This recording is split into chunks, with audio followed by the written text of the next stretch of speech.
नमस्कार मैत्रिणींनो, शुभ सकाळ। तर नवीन दिवसाची अशी छानशी सुरुवात झालेली आहे बघा। आपल्याला कावळा किती आवाजाने जाग करतोय, मोठमोठ्याने त्याचं काव काव चाललेलं आहे। तर हे बघा, कालच मैत्रिणी इथं हळद होती आणि हळदीत सगळं गवत झालं होतं, सगळी काल खुरपून काढली। आणि इकडे पाठीमागं बघू शकता, अगदी कडीपत्त्याचं झाड आहे, खूप मोठं झाड आहे।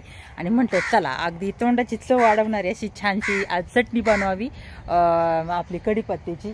तर याला लिंबडा देखील म्हणतात। तर चला एक दोन डाळे मी मोडून घेणार आहे आणि छान आता घरात जाऊन छानपैकी चटणी बनवूया।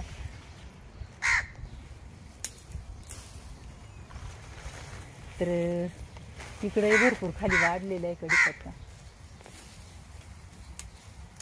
तर चला मैत्रिणी, एवढी मी तोडून घेतलंय आता। तर हे बघ मैत्रिणी, मी घरामध्ये येऊन स्वच्छ असा आता हा कडीपत्ता असा वरवडून घेत आहे आणि एकदम धुवून स्वच्छ करणार आहे। हे बघ, इथे एका ताटामध्ये बराचसा कडीपत्ता झालेला आहे आपला।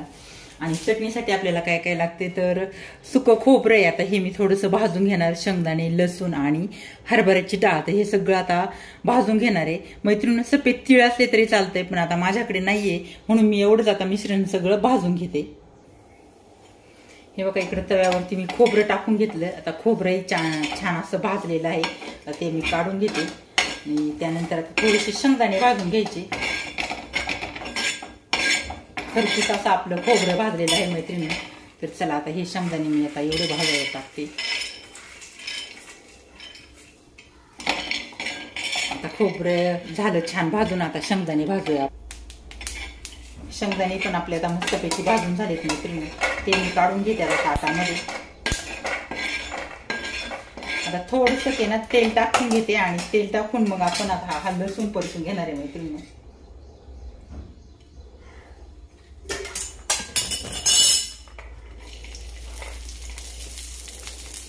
तर 2 कांड्या लसूण, हा लसूण आता असा तेलामध्ये छान परतून घ्यायचा आहे, कारण लसणाने छान असा सुगंध सुटतो मैत्रिणी।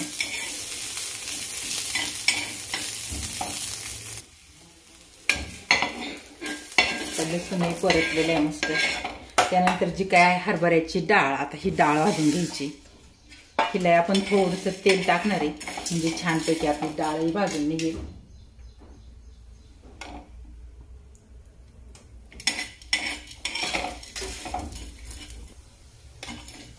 डाळ पण मस्तपैकी खरपूस भाजली।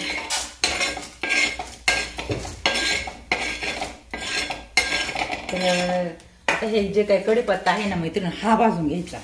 तर छान असा मस्त आता कडीपत्ता भाजायचा आणि मिक्सरच्या भांड्यामधून आता ही मिरची काढायची एकदा फिरून, म्हणजे छान अशी आता आपली ही चटणी होणार आहे कडीपत्त्याची। हे बघा, इकडे कडीपत्ता एकदम छान असा भाजलेला आहे मैत्रिणी।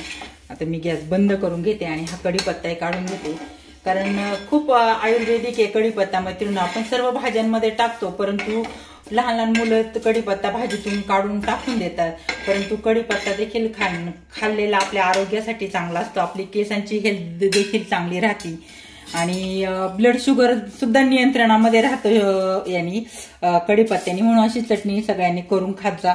तर हे बघा मैत्रिणी, आता इकडे मी हे सगळं एकत्र भाजून ठेवलेलं आहे। इकडे आहे डाळ, त्यानंतर कडीपत्ता, इकडं खोबरं, शेंगदाणे आणि लसूण। आता चला हे सगळं मिश्रण मी वाटून घेते। तर मैत्रिणी, या मिक्सरच्या भांड्यामध्ये मी डाळ आधी थोडीशी फिरून घेतलेली आहे। त्यानंतर आता खोबरं, शेंगदाणे आता सगळं टाकून घेते आणि कडीपत्ता, आणि त्यामध्ये आपल्याला चवीनुसार मीठ आणि मिरची पण ऍड करायची मैत्रिणी। तर चला आता सगळं मिश्रण एकदाच हे वाटून होणार आहे। तर चवीनुसार मी मीठ टाकून घेते। तर एवढं मीठ आपलं पास होणार आहे आणि 1 चमचाभर लाल तिखट अजून थोडंसं टाकूया। तर चला आता हे सगळं मी एकदा फिरून घेते। इकडे मैत्रिणी बघू शकता, अगदी छान असं वाटण झालेलं आहे मिक्सरच्या भांड्यामध्ये। आता मी एका ताटामध्ये काढून घेते। इकडे आपली जी चटणी तयार झालेली आहे, तर बघा किती छान चटणी झालेली आहे इकडं।